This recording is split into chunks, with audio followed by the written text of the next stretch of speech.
Când eram în satul meu, măi, codrului cântam mereu, măi, cântam de răsună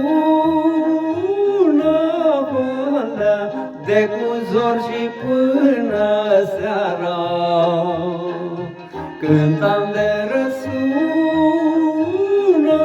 până de cu zor și până seara.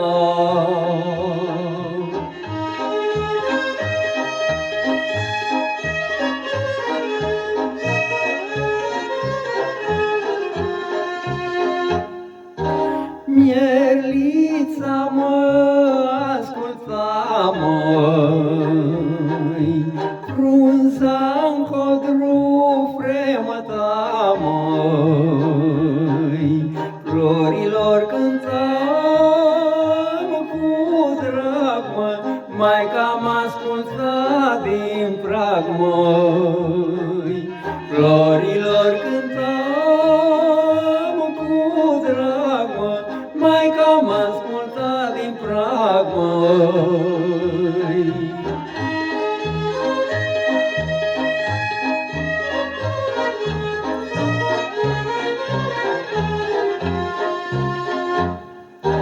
Din sat dacă am plecat, măi, codru singur l-am lăsat, măi, codru și pe măicuța,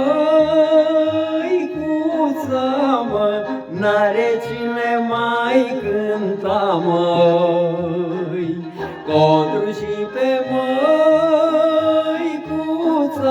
mă, n-are cine mai cânta, măi.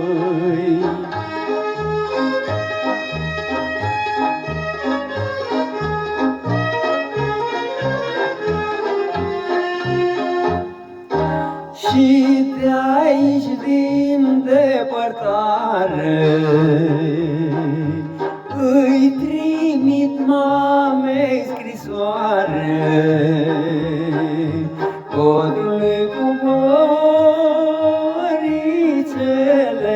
trimit cântecele mele, codrului cu floricele, trimit cântecele mele.